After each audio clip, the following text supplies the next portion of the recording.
What if the soul does not awaken through effort, but through remembrance? What if the path to God is not walked by the feet, but repeated by the heart again and again until the heart remembers who it truly is? Rumi and Ibn Arabi, though separated by geography and temperament, stand united on one central truth: the soul does not awaken by accumulating knowledge, but by remembering its source. This remembrance is dhikr, not merely the repetition of sacred words, but a conscious return to the reality that has never left us. Rumi speaks to the lover within us. He tells us that the soul is already burning with longing, but it has forgotten the name of the fire. In his vision, dhikr is not a ritual, it is the language of love.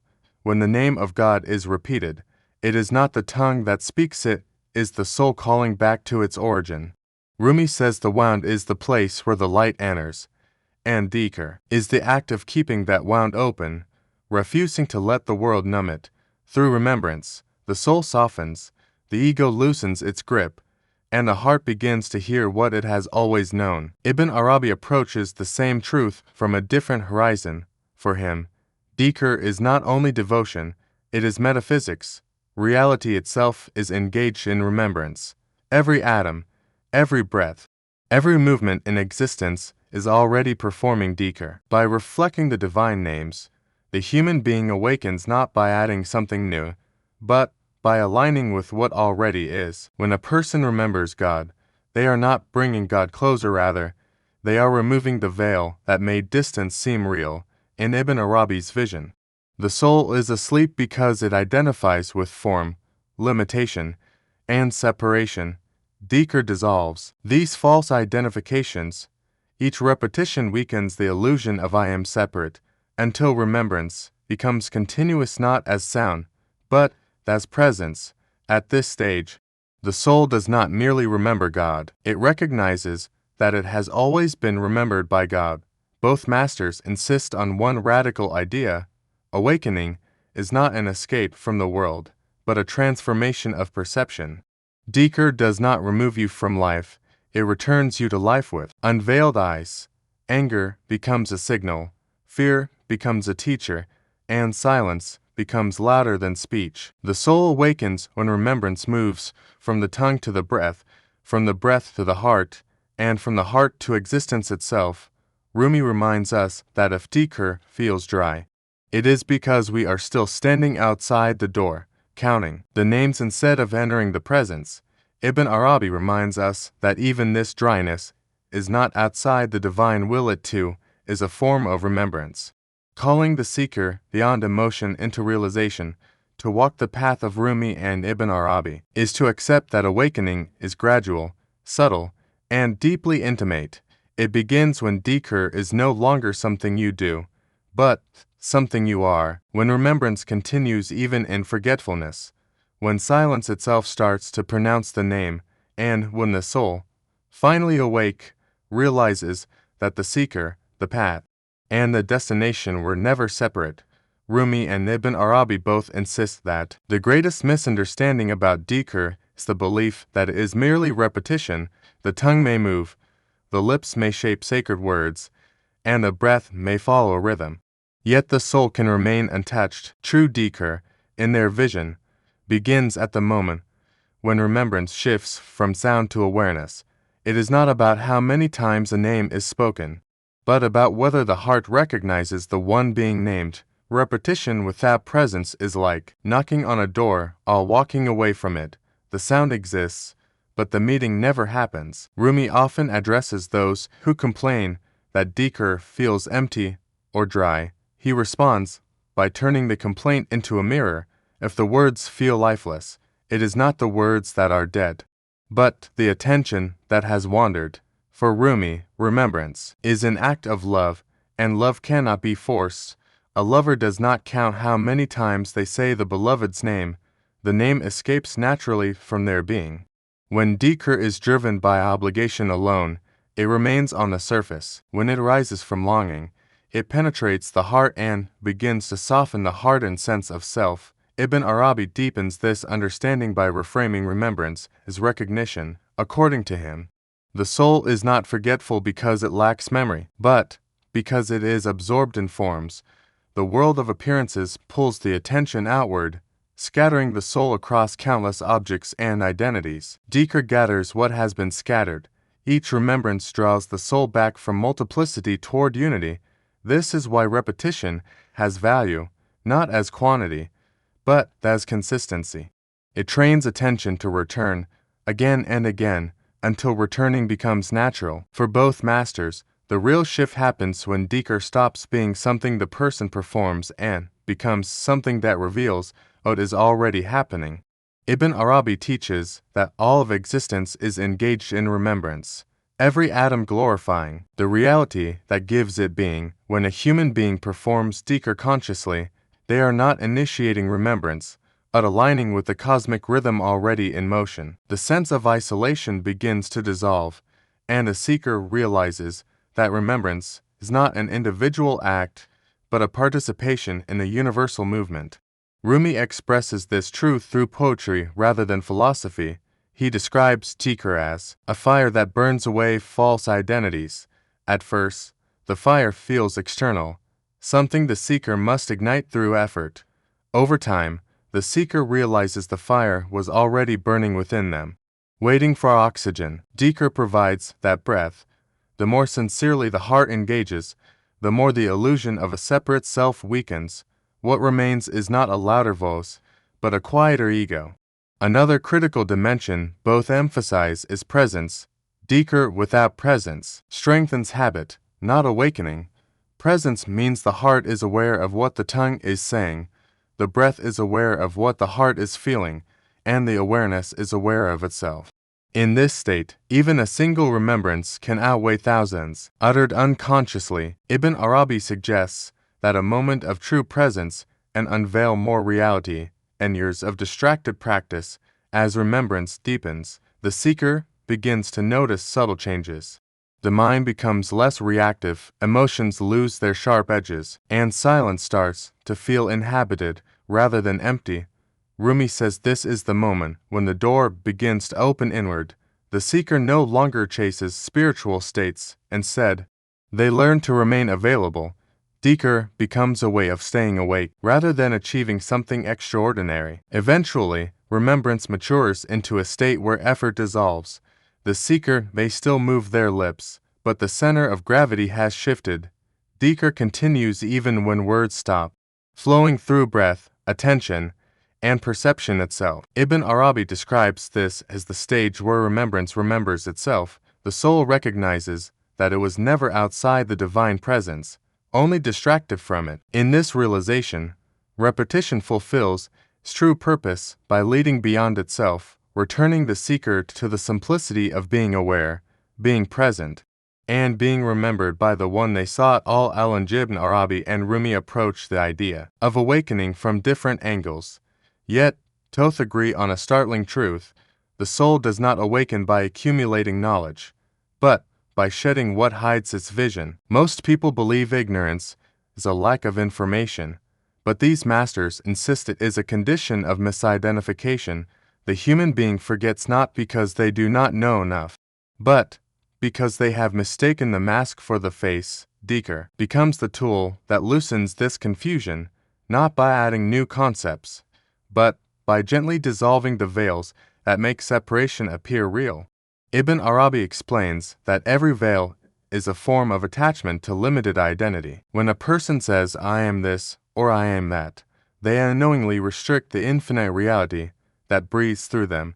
These identities are not false in themselves, but they become veils when taken as ultimate. Dhikr works like light, passing through layers of fabric. It does not tear the fabric violently, it makes the layers transparent. Over time, the seeker begins to sense that what they truly are cannot be contained by any single description. Rumi speaks of these veils. In the language of the heart, he tells stories of seekers who travel far, read many books, and master religious forms, yet remain distant from intimacy. For him, knowledge becomes a veil when it feeds pride, comparison, or spiritual ambition. Dhikr humbles the intellect by returning it to the heart. When the name is remembered sincerely, the mind is forced to bow, and in that bowing, a deeper intelligence awakens. This intelligence does not analyze reality, it tastes it.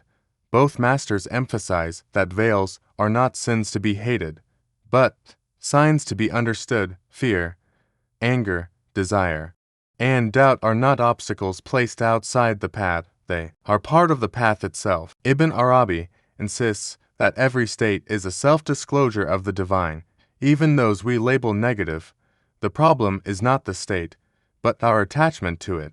Dhikr loosens this attachment by reminding the soul of a larger context in which all states arise and pass. As Dhikr continues, the seeker begins to experience a subtle shift in perception. Events no longer feel purely personal.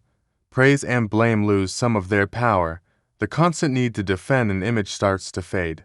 This does not happen because the seeker becomes emotionally numb, but because they no longer mistake emotions for identity. Rumi describes this as standing in the river without being swept away by the current. Life continues to flow, but the soul learns where to place its weight. Ibn Arabi frames this transformation as the unveiling of unity within multiplicity. The world remains diverse, complex, and dynamic, yet the sense of fragmentation diminishes. Dhikr reveals that difference does not contradict unity, it expresses it. The seeker begins to see the same reality appearing in countless forms, including their own. This recognition erodes the inner conflict that comes from trying to be something fixed in a world that is always changing. One of the most profound veils both address is the veil of spiritual achievement. The moment the seeker believes they have arrived, the path subtly closes.